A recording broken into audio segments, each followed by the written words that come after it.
Aska bikin Vicky Prestio jatuh tersungkur bukan bohongan. Corbuzier bertarung lawan Vicky Prestio.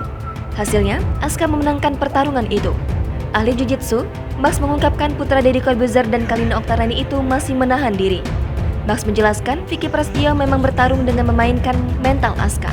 Walaupun secara teknik, ia yakin putra Kalina Oktarani lebih memiliki kemampuan mumpuni. Kendati demikian, arahan dari tim untuk Aska didengar baik dan bisa tetap fokus bertanding. Lanjut, Max memberikan apresiasi pada Aska yang mampu mengendalikan diri. Sama seperti Max, Deddy Corbuzier juga mengapresiasi keberanian Vicky Prestio dalam bertanding. Meskipun pada akhirnya Vicky Prestio kalah setelah mengalami cedera di bagian kaki.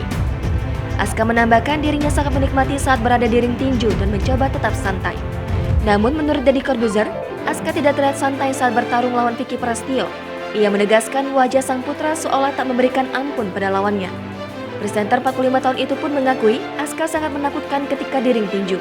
Dalam pertandingan ini, Aska mendapatkan banyak dukungan dari masyarakat luas. Lantas ia berterima kasih pada semua orang yang telah mendukungnya. Jangan lupa subscribe, share, komen, dan like ya!